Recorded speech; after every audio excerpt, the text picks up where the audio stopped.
হযরত ইমাম মুসলিম ইবনে আকিল রাদিয়াল্লাহু তাআলা আনহু মুখতার বিন উবাইদার ঘর থেকে হানি বিন উরওয়ার ঘরের মধ্যে তশরিফ নিয়েছেন। ওই খবরটা হানি বিন উরওয়ার ঘরের মধ্যে যে আছে সেটা গুপ্তচর মুআক্কাল নামের একজন গুপ্তচর, সে এই খবরটা উবাইদুল্লাহ ইবনে জিয়াদের কাছে দিয়ে দিয়েছে। কারণ সে উবাইদুল্লাহ ইবনে জিয়াদের গুপ্তচর, সে মসজিদের মধ্যে এসে বেশ ধারণ করেছে, মুখোশধারী ওই উবাইদুল্লাহ ইবনে জিয়াদের গুপ্তচর মুআক্কাল, সে উবাইদুল্লাহ ইবনে জিয়াদকে যখন খবর দিয়ে দিয়েছে, উবাইদুল্লাহ ইবনে জিয়াদ সঙ্গে সঙ্গে বাহিনী প্রেরণ করে হানি বিন উরওয়াকে গ্রেফতার করে তার গভর্নিং হাউসের মধ্যে নিয়ে গেছে। নিয়ে যাওয়ার পরে বলতেছে, এই হানি বিন উরওয়া, আমি তোমাকে তো এই কুফার জমিনে বড় ওয়াফাদার মানুষ মনে করেছিলাম, বড় ওয়াফাই মনে করেছিলাম। তুমি কিভাবে আমার এই ঘোষণাকে বৃদ্ধাঙ্গুলি দেখিয়েছো? তুমি কিভাবে এই ইমাম মুসলিম ইবনে আকিল রাদিয়াল্লাহু তাআলা আনহুকে তোমার ঘরের মধ্যে জায়গা করে দিয়েছো? এই কথা বলতে না বলতে হানি বিন উরওয়া কথা কাটানোর চেষ্টা করতেছে, কিন্তু উবাইদুল্লাহ ইবনে জিয়াদ সঙ্গে সঙ্গে ওই মুআক্কাল নামের যে গুপ্তচর আছে, গুপ্তচরকে সঙ্গে সঙ্গে তার সামনে যখন হাজির করলো, তখন ওই অবস্থার মধ্যে হানি বিন উরওয়া স্তব্ধ হয়ে গেল। হয়ে যাওয়ার পরে উবাইদুল্লাহ ইবনে জিয়াদ বলতেছে, আর দেরি করিও না, তোমার ঘরের মধ্যে যে ইমাম মুসলিম ইবনে আকিল রাদিয়াল্লাহু তাআলা আনহু আছে তাকে আর দেরি না করে আমার হাতে দিয়ে দাও। ওই অবস্থার মধ্যে হানি বিন উরওয়া বলতে লাগলেন, তুমি যখন খবর পেয়ে গেছো আমি এই দুনিয়ার জমিনে আওলাদ রাসূলকে আমার ঘরে জায়গা করে দিয়ে আমি নিজেকে বড় উন্নত মনে করতেছি, তাই নয়, আমি তো জান্নাতের মালিক হয়ে গেলাম। এই কথা বলতে না বলতে ওই জালেম উবাইদুল্লাহ ইবনে জিয়াদের হাতের মধ্যে একখানা লাঠি ছিল, হাতের মধ্যে লাঠি সব সময় তার হাতে থাকতো। ওই লাঠি দিয়ে হানি বিন উরওয়ার মাথায় এমনভাবে আঘাত করেছে, করার সাথে সাথে এই মাথা ফেটে সঙ্গে সঙ্গে রক্ত বের হয়ে পড়ে গেছে। শুধু তাই নয়, এই যে দাঁতের মধ্যে আঘাত হয়ে গেছে, আঘাত হওয়ার সাথে সাথে হানি বিন উরওয়া বলতেছে, তুমি আমার সাথে বাড়াবাড়ি করলে, যেই জায়গার মধ্যে আসো এই জায়গার মধ্যে আমি একজন মুরব্বী, এই জায়গার মধ্যে আমি একজন শীর্ষস্থানীয়, কুফার জমিনে হানি বিন উরওয়াকে সবাই সম্মান করত, তাজিম করত। তাহলে ওই অবস্থায় হানি বিন উরওয়াকে যখন গ্রেফতার করেছে ইমাম মুসলিম ইবনে আকিল রাদিয়াল্লাহু তাআলা আনহু, আর দেরি করে নাই, কুফার মানুষদেরকে বলতেছে, এই কুফার মানুষরা এই কুফার জমিনে উবাইদুল্লাহ ইবনে জিয়াদ জালেম শাসক ইয়াজিদ ইবনে মুয়াবিয়ার পক্ষ থেকে এসেছে, হানি বিন উরওয়াকে গ্রেফতার করেছে, আমরা যদি এরকম হাত গুটিয়ে বসে থাকি তাহলে চলবে না, চলো সবাই মিলে তাকে প্রতিরোধ করতে হবে। এই কথা বলে যখন ইমাম মুসলিম ইবনে আকিল রাদিয়াল্লাহু তাআলা আনহু ঘোষণা করে দিয়েছেন, করে দেওয়ার সাথে সাথে ওই কুফাবাসীরা 18,000 পর্যায়ক্রমে 40,000 কুফাবাসী ইমাম মুসলিম ইবনে আকিল রাদিয়াল্লাহু তাআলা আনহুর সাথে পর্যায়ক্রমে ওই গভর্নিং হাউসের মধ্যে গিয়েছেন। সুবহানাল্লাহ। যাওয়ার সাথে সাথে বলতে লাগলেন, এই উবাইদুল্লাহ ইবনে জিয়াদ হানি বিন উরওয়াকে গ্রেফতার করেছে, তাকে ছেড়ে দাও। এই কথা বলতে না বলতে উবাইদুল্লাহ ইবনে জিয়াদ মনে মনে ভাবতে লাগলো, অবস্থার তার দিকে আর নেই, অবস্থার বেগতিক পরিবর্তন হয়ে গেছে। সে আর দেরি করে নাই, কুফার জমিনের যেই সমস্ত শীর্ষস্থানীয় ব্যক্তিরা আছে তাদেরকে গ্রেফতার করে ফেলেছে। গ্রেফতার করে ওই গভর্নিং হাউসের মধ্যে যখন রেখেছে, তাদেরকে বলতে লাগলো, আপনারা যারা কুফার বড় গভর্নিং হাউসের মধ্যে আছেন, শীর্ষস্থানীয় ব্যক্তি যারা আছেন, আপনারা ছাদের উপর গিয়ে ডিক্লারেশন করে দেন যে আপনারা আপনাদের যে সমস্ত স্থানীয় যারা আছে, যারা ইমাম মুসলিম ইবনে আকিল রাদিয়াল্লাহু তাআলা আনহুর সাথে এসেছে, তাদেরকে বলেন ইমাম মুসলিমের সঙ্গ ছেড়ে দিতে, আর না হয় আপনাদেরকে আমি মারবো, আমি মরবো, আপনাদেরকে সহ মেরে আমি এই দুনিয়ার জমিন থেকে চলে যাব। এই কথা যখন বলেছেন, কুফার জমিনের যারা শীর্ষস্থানীয় মুরব্বী আছে তারা ছাদের উপর উঠেছে। ছাদের উপর ওঠার সাথে সাথে তাদের যে সমস্ত কুফাবাসীরা আছে তাদেরকে বলতে লাগলেন, এই কুফাবাসীরা তোমরা আর দেরি করিও না, তোমরা ইমাম মুসলিমের সঙ্গ ছেড়ে দাও। কেন? কারণ এই উবাইদুল্লাহ ইবনে জিয়াদ আমাদের কোনো ক্ষয়ক্ষতি করে নাই, তোমরা যদি ইমাম মুসলিমের সঙ্গ না ছাড়ো আমাদেরকে সে হত্যা করে ফেলবে, কতল করে ফেলবে। এই কথা বলতে না বলতে কুফাবাসীরা মুনাফিকের পরিচয় দিয়েছে, বেওফা ওই কুফাবাসীরা আর দেরি করে নাই, ইমাম মুসলিম ইবনে আকিল রাদিয়াল্লাহু তাআলা আনহুর সঙ্গ ত্যাগ করতে করতে ওই অবস্থার মধ্যে অনেক কুফাবাসীরা ইমাম মুসলিম ইবনে আকিল রাদিয়াল্লাহু তাআলা আনহুর সঙ্গ ছেড়ে দিয়েছে। ছেড়ে দেওয়ার সাথে সাথে আসরের নামাজ যখন পড়তেছে, ওই অবস্থার মধ্যে মাত্র 500 জন মানুষ ইমাম মুসলিম ইবনে আকিল রাদিয়াল্লাহু তাআলা আনহুর সাথে ছিল। কোথায় 40,000 আর কোথায় মাত্র 500 জন। আসর পেরিয়ে মাগরিবের নামাজ ওই কুফার জমিনে পড়তে না পড়তে পিছন ফিরে দেখতেছে মাত্র 3 জন মানুষ। কার সাথে? ইমাম মুসলিম ইবনে আকিল রাদিয়াল্লাহু তাআলা আনহুর সাথে। ওই মুসলিম ইবনে আকিল রাদিয়াল্লাহু তাআলা আনহু ওই অবস্থার মধ্য থেকে কুফার অলিতে গলিতে ঘুরতে লাগলো। অলিতে গলিতে ঘুরতে ঘুরতে আমার প্রাণ প্রিয় মুসল্লিনে কেরাম, গভীর মনোযোগ দিয়ে কারবালার আলোচনা শোনার চেষ্টা করবেন। এখান থেকে আমাদের জন্য শিক্ষণীয় বিষয় কি হতে পারে? ইমাম মুসলিম ইবনে আকিল রাদিয়াল্লাহু তাআলা আনহু কুফার জমিনে অলিতে গলিতে ঘুরতে লাগলেন। ঘুরতে ঘুরতে এক বৃদ্ধ মহিলার ঘরের সামনে গিয়ে দাঁড়ালেন। দাঁড়ানোর পরে ওই বৃদ্ধ মহিলা তার সন্তান তার ঘরের মধ্যে আসবে এই অপেক্ষায় ছিল। ওই বৃদ্ধ মহিলাকে গিয়ে বলতে লাগলেন, মা আমাকে 1 গ্লাস পানি দেন। এই কথা বলতে না বলতে ওই বৃদ্ধ মহিলা ভিতর থেকে গিয়ে 1 গ্লাস পানি নিয়ে এসেছে। আনার পরে হযরত ইমাম মুসলিম ইবনে আকিল রাদিয়াল্লাহু তাআলা আনহু ওই 1 গ্লাস পানি পান করেছেন। পান করার পরে ওই ইমাম মুসলিম ইবনে আকিল রাদিয়াল্লাহু তাআলা আনহু বৃদ্ধ মহিলার ঘরের সামনে বসে আছে। ওই বৃদ্ধ মহিলা বলতে লাগলেন, এই সন্তান আর নওজওয়ান, আপনি কেন এখানে বসে আছেন? আপনি তো পানি খুঁজলেন, আপনাকে পানি দিলাম, আপনি আপনার ঘরের মধ্যে চলে যান।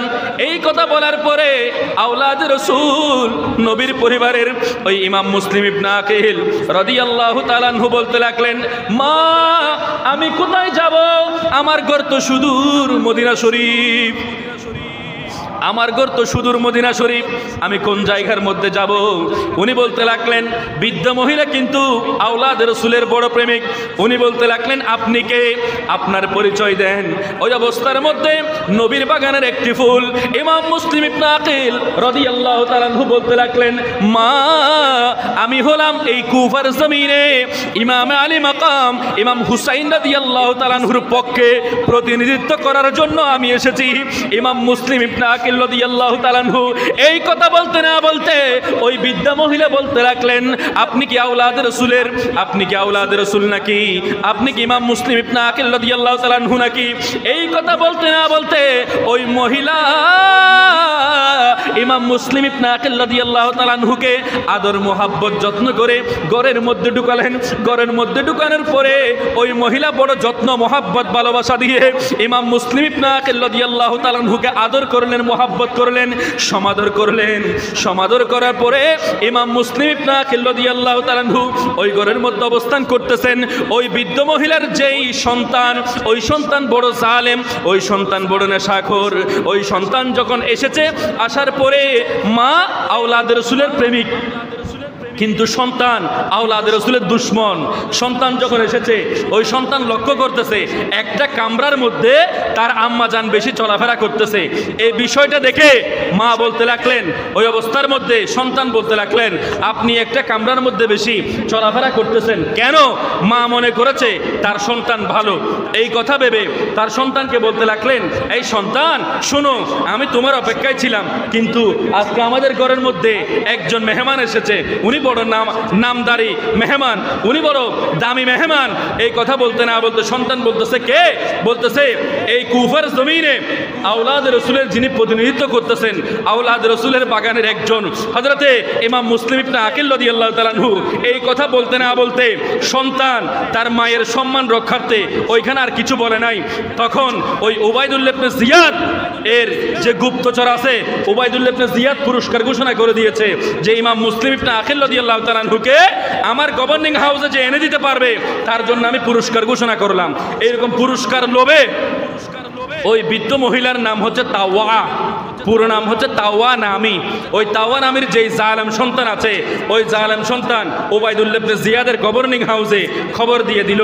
খবর দিতে না দিতে উবাইদুল্লাহ ইবনে জিয়াদের যেই বাহিনী আছে মুসলিম ইবনে আশআসের নেতৃত্বে 70 মতান্তরে 300 জনের নেতৃত্বে হঠাৎ করে ওই বৃদ্ধ মহিলা তাওয়া নামের ঘরের মধ্যে উবাইদুল্লাহ ইবনে জিয়াদের সমস্ত কাফেলার যারা আছে সৈন্যবাহিনীরা তারা প্রত্যেকে ঘিরে ফেলেছে।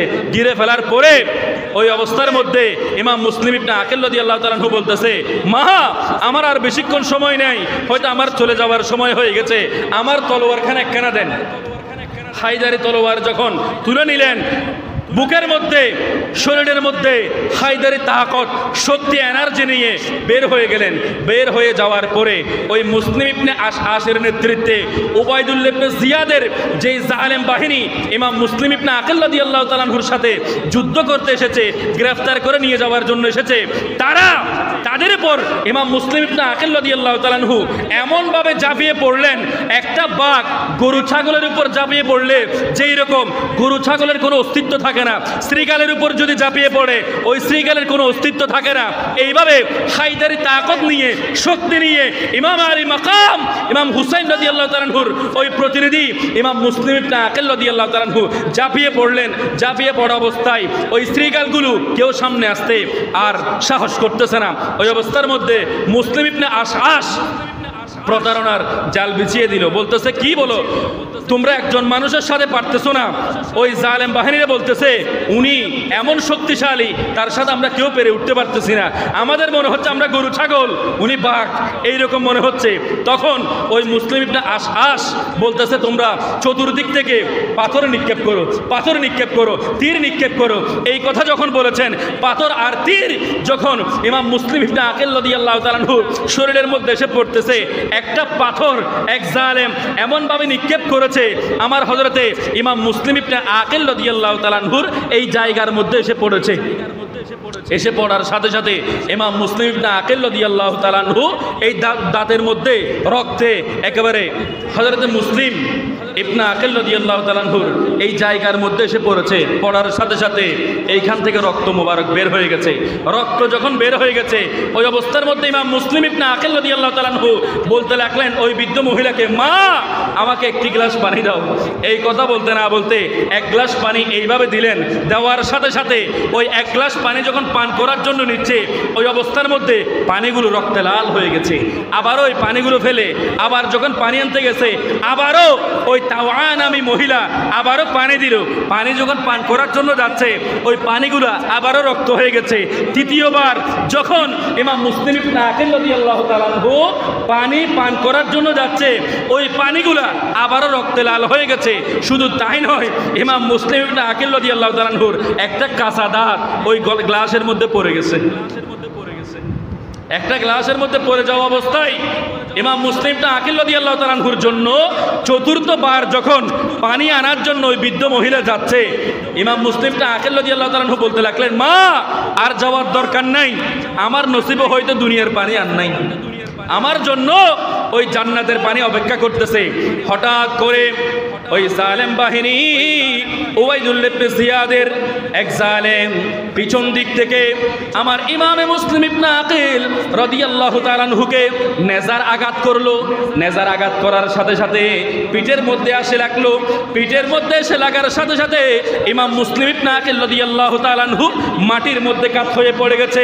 তারা প্রত্যেকে এসেছে, ওই অবস্থার মধ্যেও তারা সাহস করতেছে না হায়দারি তাকতের হযরত আলী রাদিয়াল্লাহু তাআলা আনহুর বংশধরকে তারা গ্রেফতার করে উবাইদুল্লাহ ইবনে জিয়াদের গভর্নিং হাউসের মধ্যে নিয়ে যাবে।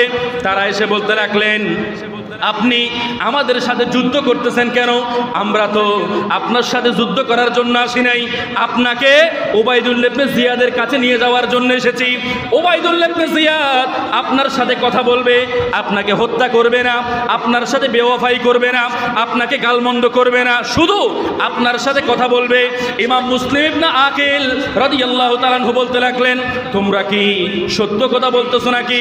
ওই মুনাফিকরা বলতেছে, হ্যাঁ হ্যাঁ আমরা সত্য কথা বলতেছি। ইমাম মুসলিম ইবনে আকিল রাদিয়াল্লাহু তাআলা আনহু আর দেরি করে নাই, তাদের সাথে ওই গভর্নিং হাউসের মধ্যে চলে গেছে। চলে যাওয়া অবস্থায় ঘটনা অনেক বড়, লম্বা, আলোচনা অনেক বড়, আমি সংক্ষেপ করে বলতেছি। ইমাম মুসলিম ইবনে আকিল রাদিয়াল্লাহু তাআলা আনহু গভর্নিং হাউসে যাওয়ার সাথে সাথে উবাইদুল্লাহ ইবনে জিয়াদের সাথে অনেক কথা কাটাকাটি হয়েছে। কাটাকাটি হওয়ার পরে উবাইদুল্লাহ ইবনে জিয়াদ বলতেছে এই হযরত মুসলিম ইবনে আকিল রাদিয়াল্লাহু তাআলা আনহুকে, এই জল্লাদ আর আর দেরি করিও না, ছাদের মধ্যে গিয়ে এই উবাইদুল্লাহ ইবনে জিয়াদকে কতল করে দাও, হত্যা করে দাও, শহীদ করে দাও। এই কথা বলতে না বলতে হযরত ইমাম মুসলিম ইবনে আকিল রাদিয়াল্লাহু তাআলা আনহুকে ইবনে বুখাইল নামের একজন জল্লাদ আর দেরি করে নাই, ইমাম মুসলিম ইবনে আকিল রাদিয়াল্লাহু তাআলা আনহুকে নিয়ে ছাদের মধ্যে চলে গেছে। চলে যাওয়ার পরে ইমাম মুসলিম ইবনে আকিল রাদিয়াল্লাহু তাআলা আনহুকে জল্লাদ কিছুক্ষণের মধ্যে শহীদ করে দেবে, কিছুক্ষণের মধ্যে এই গর্দানটা নিয়ে নেবে। ওই অবস্থার মধ্যে ইমাম মুসলিম ইবনে আকিল রাদিয়াল্লাহু তাআলা আনহু নিজের কোনো চিন্তা করতেছেন না, নিজের শাহাদাত বরণের কোনো চিন্তা করতেছেন না। উনি চিন্তা করতেছেন, হায় রে, আমি তো আমার ভাইজান ইমাম হুসাইন রাদিয়াল্লাহু তাআলা আনহুকে চিঠি দিয়ে দিয়েছি। আমার ভাইজান ইমাম আলী মাকাম ইমাম হুসাইন রাদিয়াল্লাহু তাআলা আনহু যদি কুফার জমিনে চলে আসে, কুফার জমিনের মানুষ তো বড় গাদ্দার, আমার ভাইজানকে তারা শহীদ করে ফেলবে। ওই অবস্থায় নিজের কোনো চিন্তা করতেছেন না। উনি মনে মনে ভাবতে লাগলেন, আমার ভাইজান যদি এই কুফার জমিনে চলে আসে, আমার ভাইজানের কি হবে, আমার ভাইজানের কি হবে। নিজের কোনো চিন্তা করতেছেন না, নিজেদের শহীদ হয়ে যাবেন এই চিন্তা উনি করতেছেন না। ইমাম মুসলিম ইবনে আকিল রাদিয়াল্লাহু তাআলা আনহুকে ওই কুফার জমিনে তোলা হলো। কুফার জমিনের সমস্ত মানুষরা নিচের দিক থেকে তামাশা দেখতেছে। ইমাম মুসলিম ইবনে আকিল রাদিয়াল্লাহু তাআলা আনহু বলতেছে, এই কুফার বেওয়াফাই মানুষরা, তোমরা নিচের দিক থেকে আমি মুসলিম ইবনে আকিল রাদিয়াল্লাহু তাআলা আনহুর দিকে তাকিয়ে তামাশা দেখতেছো? আমি তো এখানে আসতে চাই নাই, আমার ভাইজানকে তোমরা চিঠি দিয়েছো, আমি তো ওই চিঠি পেয়ে এখানে এসেছি, তোমরা আমাকে দেখে তামাশা করতেছো। আমার 700 দিরহাম কর্জ আছে, ঋণ আছে, ওই ঋণগুলো তোমরা পরিশোধ করে দিও। সুবহানাল্লাহ। এরপরে এই কুফার জমিনে আমার 2টা সন্তান, একজনের বয়স 6 বছর আর একজনের বয়স 8 বছর, ইমাম মুহাম্মদ এবং ইমাম ইব্রাহিম, এই 2 জন সন্তানকে তোমরা মদিনা শরীফের রাস্তা দেখিয়ে দিও। শুধু তাই নয়, এই 2টা কথা বলার পরে আমি যে দুনিয়ার জমিন থেকে চলে যাব, তোমরা শাহাদাত করে দিবে, শহীদ করে দেবে, এই খবরটা আমার ভাইজান ইমাম হুসাইন রাদিয়াল্লাহু তাআলা আনহুকে একটু খবর পাঠিয়ে দিও। এই কথা বলতে না বলতে ইমাম মুসলিম ইবনে আকিল রাদিয়াল্লাহু তাআলা আনহু দেখতে পেলেন ওই অবস্থায় শীতল বাতাস, ওই বাতাস মক্কা শরীফের দিকে যাবে। এই কথা উনি চিন্তা করে বাতাসকে আর দিতে রাখলো, এই বাতাস, তুমি যদি মক্কা শরীফের মধ্যে যাও তাহলে আমার ভাইজান ইমাম হুসাইন রাদিয়াল্লাহু তাআলা আনহুকে এই সংবাদটা পৌঁছে দিও, এই কুফার জমিনের মানুষ বড় বেওফাই, বড় গাদ্দার, তারা আমাকে শহীদ করে ফেলেছে এই কুফার জমিনে না আসার জন্য। এই কথা বলতে না বলতে ওই জল্লাদ ইবনে বুখাইল আর দেরি করে নাই, ইমাম মুসলিম ইবনে আকিল রাদিয়াল্লাহু তাআলা আনহুর চুল মোবারক ধরেছে। এইরকম করে ধরতে না ধরতে ইমাম মুসলিম ইবনে আকিল রাদিয়াল্লাহু তাআলা আনহুর মাথা মোবারকের মধ্যে এইভাবে ধরেছে। ধরার সাথে সাথে ওই জল্লাদ এরকম তরবারি নিয়ে পিছন দিক থেকে এইভাবে চালিয়ে দিল। দেওয়ার সাথে সাথে ইমাম মুসলিম ইবনে আকিল রাদিয়াল্লাহু তাআলা আনহুর দরখানা ওই ছাদের উপর পড়ে গেল, ওই মাথা মোবারক হাতের মধ্যে রয়ে গেল। ওই অবস্থার মধ্যে ইমাম মুসলিম ইবনে আকিল রাদিয়াল্লাহু তাআলা আনহু শাহাদাত বরণ করেছেন। ইন্না লিল্লাহি ওয়া ইন্না ইলাইহি রাজিউন, বড় করে বলি না সুবহান। ওই অবস্থার মধ্যে ইমাম মুসলিম ইবনে আকিল রাদিয়াল্লাহু তাআলা আনহুকে তারা শহীদ করে দিয়েছে। দেওয়ার পরে তারা ক্ষান্ত হয় নাই। ইমাম মুসলিম ইবনে আকিল রাদিয়াল্লাহু তাআলা আনহুর যেই দরখানা আছে, এই মাথাটা নিয়ে উবাইদুল্লাহ ইবনে জিয়াদের কাছে দিয়েছে। এই যে দরখানা আছে, এই দরখানা ওই ছাদ থেকে নিচে ফেলে দিয়েছে। কত বড় জালেম দেখেন। এরপরে ইমাম মুসলিম ইবনে আকিল রাদিয়াল্লাহু তাআলা আনহুকে শহীদ করার পরে উবাইদুল্লাহ ইবনে জিয়াদ বলতেছে, তোমরা মুসলিম ইবনে আকিলকে কতল করে দিয়েছো, আমি বড় খুশি হয়েছি, এখন আর দেরি করিও না, তোমরা